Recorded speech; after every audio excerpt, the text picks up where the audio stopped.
If you're a pilot, you've probably been to air shows and marveled at some of the things the pilots do with their airplanes.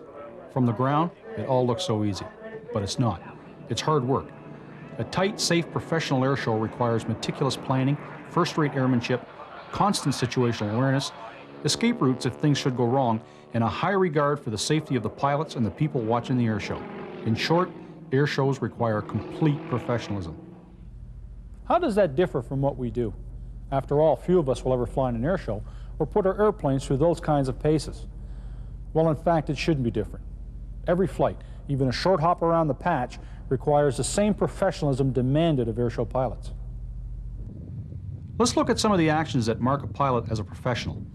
A professional pilot isn't simply one who gets paid for flying, but one who approaches his or her flying in a professional manner.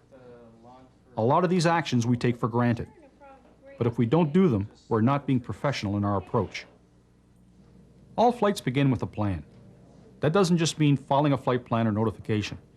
It means planning our flight so that we have all contingencies covered, that we have a thorough understanding of the route, destination, and alternate airport weather, and that we have a backup plan if the weather or the airplane turns sour. Before every flight, we do a complete pre-flight check of the airplane, not just the first flight of the day. We check the fuel for contamination. We check the oil level and look for the proverbial bird's nest. Once inside the airplane, we follow the checklist and not our memory. We take a good look around us before we start taxiing and before moving on to the active runway, and we look ahead and up before we start our takeoff roll.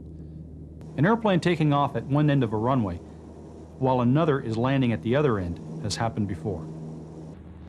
In the air, we constantly check our progress against the plan. For instance, if our planned ETA for a certain point is 10 minutes from now, and 15 minutes later we're not there yet, we should be reevaluating the effects of the wind or questioning whether something has happened to the airplane to cause it to lose airspeed. We are especially careful in busy airspace around uncontrolled airports.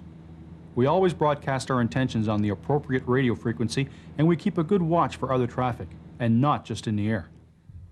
Are we prepared to suddenly pull it up and go around when that maintenance truck suddenly appears on the runway as we're about to land?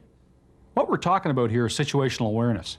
Situational awareness, according to one scientific study, consists of all the knowledge that is accessible and can be integrated into a coherent picture, when required, to assess and cope with a situation.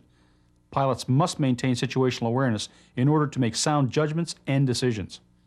Situational awareness develops as a pilot perceives the situational elements such as weather, aircraft instrumentation, clearances, and so on, and projects this information into the future to make or modify plans. The development and maintenance of situational awareness is progressively impaired by inadequate information or inaccurate interpretation of the information, or both. Lack of situational awareness is a major factor in controlled flight into terrain accidents. That's where an airplane under complete control of the pilot flies into the ground without the crew realizing the imminent danger. Every time we fly, we need a thorough, complete plan for each flight. A thorough understanding of en route and destination weather, a backup plan, and continuous situational awareness. And if something unusual happens, we have to first fly the airplane and second sort out the problem.